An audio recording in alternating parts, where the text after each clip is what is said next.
Hi friends, welcome back. तो आज की लेटेस्ट डिफेंस अपडेट्स हैं।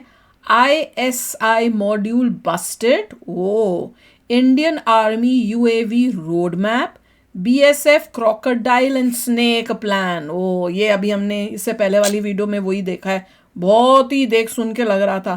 पहले तो लगा अच्छा कोई में कुछ होगा, मेजर प्लान होगा कोई काम का उस टाइप से, पर जब सुना कि भैया क्रोकोडाइल और स्नेक पानी में डालेंगे, रिवर्स के अंदर, नदियों के अंदर, तो उसको सुन के तो मैं तो घबरा गई भैया। दोनों ही खतरनाक चीजें हैं। सांप तो सबसे ज्यादा, सांप तो कहीं भी जा सकता है। क्रोकोडाइल तो चलो फिर भी पानी के आसपास ज्यादा रहेगा, पर जाने का उसका भी डर है। पर सांप तो भैया उसकी पॉपुलेशन बढ़ती गई तो मेजर मुसीबत खड़ी हो जाएगी। तो चलो देखते हैं, वीडियो शुरू करते हैं। वीडियो शुरू करने से पहले अगर आप चैनल पर नए हो और आपने अभी तक सब्सक्राइब नहीं किया तो जल्दी से पहले सब्सक्राइब के बटन और बेल आइकन को क्लिक कर लो ताकि आपको हमारे सारे न्यू वीडियोस के नोटिफिकेशन मिल जाए जैसे हम अपलोड करें। अगर आपको वीडियो पसंद आता है प्लीज लाइक एंड शेयर। चलिए शुरू करते हैं। जय हिंद डिफेंस लवर्स। आज की टॉप हेडलाइंस कुछ इस प्रकार है। दिल्ली असेंबली कॉम्प्लेक्स पर मेजर सिक्योरिटी ब्रीच। भारतीय सेना ने अनवील किया अनमैन्ड एरिया सिस्टम्स का रोड मैप। भारत बांग्लादेश सीमा पर घुसपैठ को रोकने के लिए भारत तैनात करेगा मगरमच्छ और सांप। ईरान ने कहा स्ट्रेट ऑफ हॉर्मुज नहीं होगा ओपन, और भारत बे ऑफ बंगाल में कंडक्ट करेगा GNSS जैमिंग ट्रायल्स।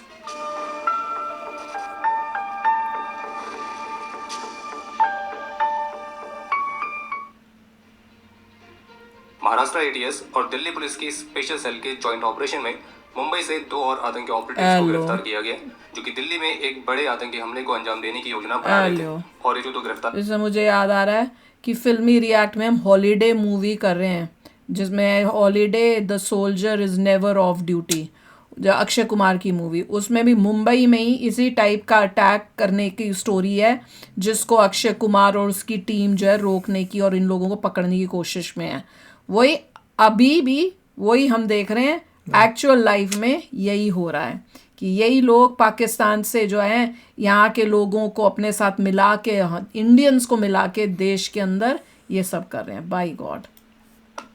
अब एडम उर्फ कलाम कल्याण और मोहम्मद हमाद कोलारा, ये दोनों ही मुंबई के रहने वाले थे और मल्टीपल आतंकी संगठन जैसे कि जैश, आईसिस, तो इनके साथ इनके लिंक भी थे। और मीडिया रिपोर्ट्स में सोर्सेज के हवाले से बताया गया कि ये दोनों मिशन खिलाफत जैसे ऑनलाइन एक्सट्रीमिस्ट नेटवर्क से भी जुड़े हुए थे। और ये भी माना जा रहा है कि इन दोनों को ऑनलाइन हैंडलर्स के द्वारा ही ब्रेन वॉश किया गया था। और ये अबू हुफैजा नाम के एक और इंडिविजुअल के साथ कांटेक्ट में थे, जिसको लेकर माना जा रहा है कि उसके लिंक जैश के साथ हैं और वो ऑनलाइन रिक्रूटमेंट एक्टिविटीज में मुख्य रूप से शामिल है। और शुरुआती इन्वेस्टिगेशन ये भी सजेस्ट करती है कि इन आरोपियों ने आईडी डिवाइस को असेंबल करना भी सीखा था और आईडी को एक टॉय कार के अंदर छिपा के इसकी मदद से दिल्ली में एक बड़े आतंकी हमले को करने की योजना बना रहे थे। ये संभावना है कि इनके जो लिंक है वो देश भर में फैले इनके जैसे और भी मॉड्यूल के साथ हो सकते हैं, तो इसलिए उसकी जांच अभी चल रही है। इस बात का भी संदेह है कि आईसिस के ऑनलाइन प्रोपेगेंडा से इन्फ्लुएंस होकर कम से कम 4 से 5 माइनर्स हैं, जो कि दिल्ली पुलिस के स्पेशल सेल के रडार में हैं।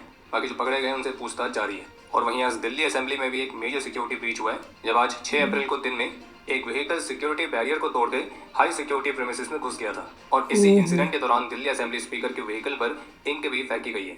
अभी तक जो जानकारी सामने आई है उसके मुताबिक जो व्हीकल है तो इसकी उत्तर प्रदेश की रजिस्ट्रेशन नंबर प्लेट थी और एक गेट नंबर 2 से घुसा था। और इस घटना ने असेंबली कॉम्प्लेक्स के सिक्योरिटी अरेंजमेंट्स पर भी कुछ गंभीर चिंताएं उठा दी। तोड़ के ही निकल लेते यहाँ पे सीनियर गवर्नमेंट ऑफिशियल्स और लॉ मेकर्स की प्रेजेंस रहती है, तो इसलिए इसे हाईली प्रोटेक्टेड जोन कंसिडर किया जाता है। और इस तरह की जगह की घटना होना ये एक बड़ा सिक्योरिटी ब्रीच माना जा रहा है। और इस घटना पर एक सस्पेक्ट को भी गिरफ्तार किया गया और जबकि 2 अन्य भी डिटेन किए गए। और जो व्यक्ति व्हीकल के अंदर था उसने मास्क पहना हुआ था और उसकी पहचान सरबजीत सिंह के तौर पर हुई है और उसे भी डिटेन कर लिया गया। और घटना के लगभग 2 घंटे के अंदर इन 3 सस्पेक्ट्स को पकड़ा गया था। लड़के से टीम्स और क्राइम ब्रांच को घटनास्थल से कोई भी सस्पिशियस चीज बरामद नहीं हुई है और जो कार इस्तेमाल की गई थी वो थी टाटा सिएरा।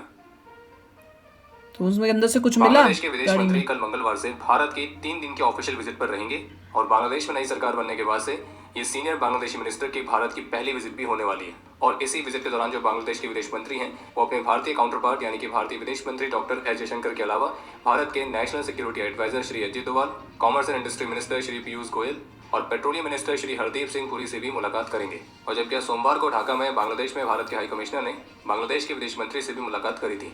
वहीं इसके अलावा एक इंटरेस्टिंग अपडेट ये है कि बांग्लादेश की सीमाओं पर इन्फिल्ट्रेशन और क्रिमिनल एक्टिविटीज को प्रिवेंट करने के लिए अब बीएसएफ की जो फील्ड यूनिट्स हैं उनको नदी वाले स्ट्रेचेस पर सांप और मगरमच्छ जैसे रेप्टाइल्स का इस्तेमाल करने की संभावनाओं को एक्सप्लोर करने के निर्देश दिए गए। और इसमें विशेष रूप से नदी वाले उन इलाकों को देखा जा रहा है जहाँ पे एक महत्वपूर्ण गैप है और जहाँ से घुसपैठ और क्रिमिनल एक्टिविटीज के चांसेस तो बने रहते हमारे हैं, तो इस gap को बीएसएफ fill वाले करने के कैसे लिए वहाँ अगर जाएंगे? missiles को डिप्लॉय करने की संभावना को एक्सप्लोर किया पानी में कैसे जाए। जाएंगे इसके अलावा वो एक और अपडेट है कि भारतीय सेना ने अनमैन्ड एरियल व्हीकल्स और लॉइटरिंग म्यूनिशंस के लिए करीब 50 पेज के टेक्नोलॉजी रोड मैप को अनवील किया है, जो कि इस महत्वपूर्ण क्षेत्र में आर्मी को उसकी फ्यूचर कैपेबिलिटी डेवलपमेंट के लिए गाइड करेगा। और इस रोड मैप में करीब 5 कैटेगरीज में 30 टाइप के सिस्टम्स को आइडेंटिफाई किया गया है और इसमें भी करीब 80 वेरिएंट्स देखने को मिलेंगे, जैसे कि surveillance drones, kamikaze drones, air defence unmanned aerial systems, special role वाले unmanned aerial systems, logistic drones और ऐसे अन्य सब। और पहली बार इस तरह का जो डॉक्यूमेंट है वो इंडस्ट्रीज और एकेडमिया के साथ शेयर किया गया है, जो कि भारतीय सेना की इस लॉन्ग टर्म रिक्वायरमेंट को समझ के। मैं तो देख रही हूँ, सोचो अब आपको हवा में ऐसे ड्रोन जैसे फोटो दिखा रहे थे, हर जगह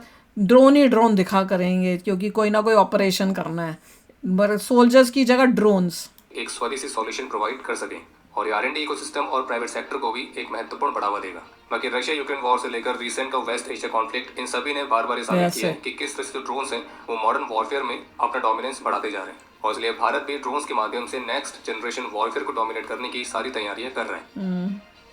गुड। भारत सरकार की तरफ से कंफर्म किया गया कि पिछले 2 दिनों में भारत की 2 और LPG वेसल्स ग्रीन सानवी और ग्रीन आशा, तो इन्होंने भी सेफली स्ट्रेट ऑफ हॉर्मुज को क्रॉस कर लिया है। जो ग्रीन सानवी है वो 46,650 मैट्रिक टन तक के LPG को कैरी कर रही है और उसमें 25 नाविक भी सवार हैं। वहीं जो ग्रीन आशा है वो 15,405 मैट्रिक टन तक के LPG को कैरी कर रही है और उसमें 26 नाविक सवार हैं।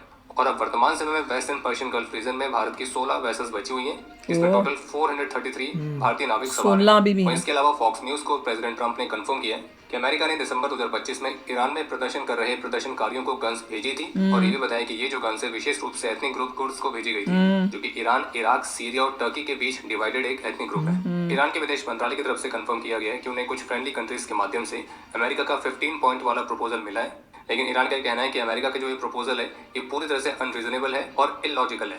और जबकि कल भारतीय विदेश मंत्री ने भी वेस्ट एशिया सिचुएशन को लेकर UAE, कतर और ईरान के विदेश मंत्रियों के साथ टेलीफोन पर कन्वर्सेशन करी है। और जब से इस वॉर की शुरुआत हुई है तब से लेकर अभी तक भारत और ईरान के विदेश मंत्री के बीच 6 बार इस तरह की बातचीत हो चुकी है। बाकी रॉयटर्स ने अपनी रिपोर्ट में ईरानियन ऑफिशियल्स के हवाले से बताया कि जो ईरान है कि वो टेम्पररी सीज फायर के लिए एक्सचेंज में स्ट्रेट ऑफ हॉर्मुज को रीओपन नहीं करेगा। जबकि कुछ अन्य मीडिया रिपोर्ट्स भी देखने को मिली थी जिनमें अलग अलग सोर्सेज के बारे से दावा किया जा रहा था कि अमेरिका, ईरान और जो मीडिएटर्स हैं वो लगभग 45 डेज के सीज फायर को भी डिस्कस कर रहे हैं, लेकिन इस पर कोई ऑफिशियल कमेंट अभी तक ना तो ईरान की तरफ से देखने को मिला है ना ही US की तरफ से। जबकि ईरान ने रशिया के साथ ट्रंप की उस धमकी को डिस्कस, ये जो है ना, एक तो ये जो गन्स दी थी ये ट्रंप ने बताया, उसमें एक्चुअल न्यूज़ ये है कि ट्रंप ने बताया कि हमने ये जो प्रोटेस्ट कर रहे थे उनको उनके लिए गन्स भेजी थी, और जिनके थ्रू भेजी उनको वो गन खुद ही इतनी अच्छी लग गई, उनको लालच आ गया, उन्होंने उनको दी नहीं, खुद अपने पास रख ली। और ट्रंप गुस्सा था, कहता मैं उनको छोड़ूंगा नहीं।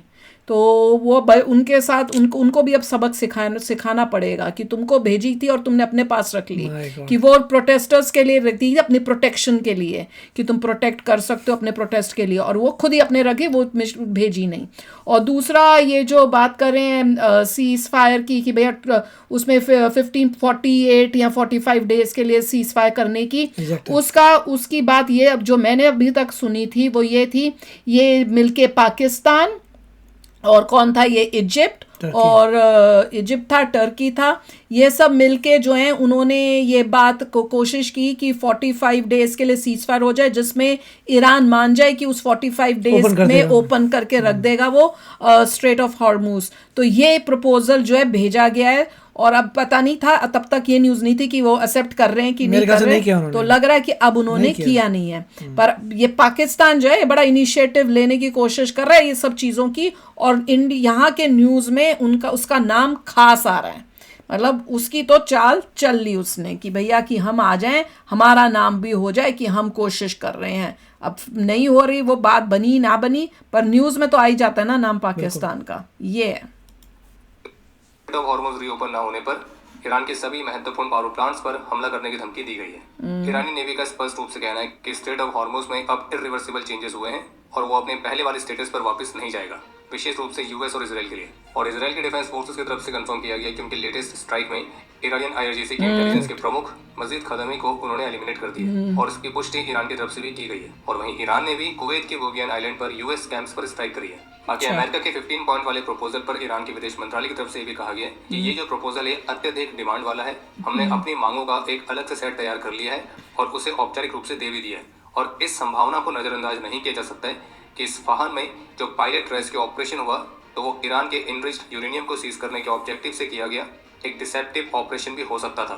और इसलिए ईरान ये मान रहा है कि जो सीज फायर है वो विरोधी पक्ष को फिर से इकट्ठा होने और अपनी कार्रवाई जारी रखने का अवसर प्रदान कर सकता है। बाकी जो ईरान है वो ओमान के साथ स्ट्रेट ऑफ हॉर्मुज से जहाजों के सेफ पासेज को सुनिश्चित करने के लिए एक प्रोटोकॉल को स्थापित करने पर ध्यान केंद्रित कर रहा है। पंजाब पुलिस की काउंटर इंटेलिजेंस ने पाकिस्तानी आईएसआई के एक और आतंकी मॉड्यूल को बस्ट किया और इसमें 3 आरोपी गिरफ्तार किए गए और एक आरोपी को गुजरात एटीएस के साथ कोऑर्डिनेटेड ऑपरेशन में अहमदाबाद से पकड़ा गया था। इनके पास से ग्लॉक पिस्टल के साथ 2 हैंड ग्रेनेड्स रिकवर किए गए और उन ग्रेनेड्स पर पाकिस्तान ऑर्डिनेंस फैक्ट्री की मार्किंग्स है। और शुरुआती इन्वेस्टिगेशन में भी खुलासा हुआ है कि ये जो मॉड्यूल है ये भारत के मल्टीपल स्टेट्स में पुलिस एस्टेब्लिशमेंट्स के टारगेटिंग में शामिल था।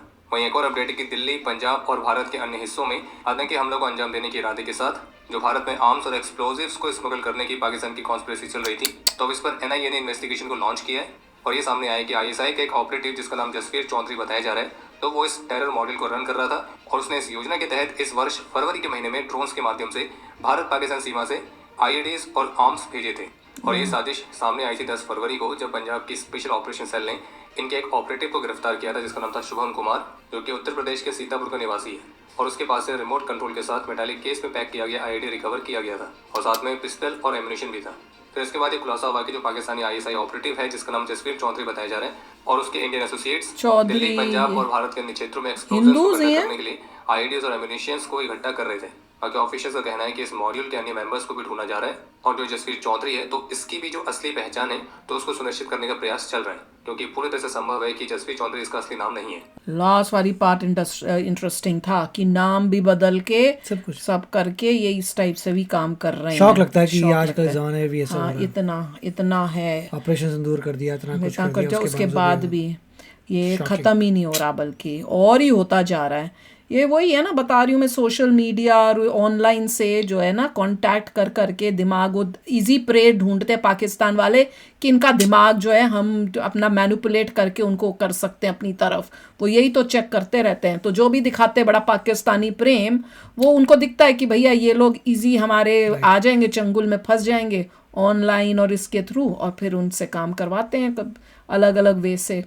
तो चलो यार, आप भी शेयर करना अपने थॉट्स। मिलते हैं नेक्स्ट वीडियो में बहुत ही जल्द। Till then take care and bye bye. तो अगर आप मेरे इस चैनल पे नए हो तो जल्दी से सब्सक्राइब के बटन को हिट करो और बेल आइकन को क्लिक करो ताकि आपको मेरा जब नया वीडियो मैं लगाऊं आपको उसके बारे में जल्दी से पता चल जाए।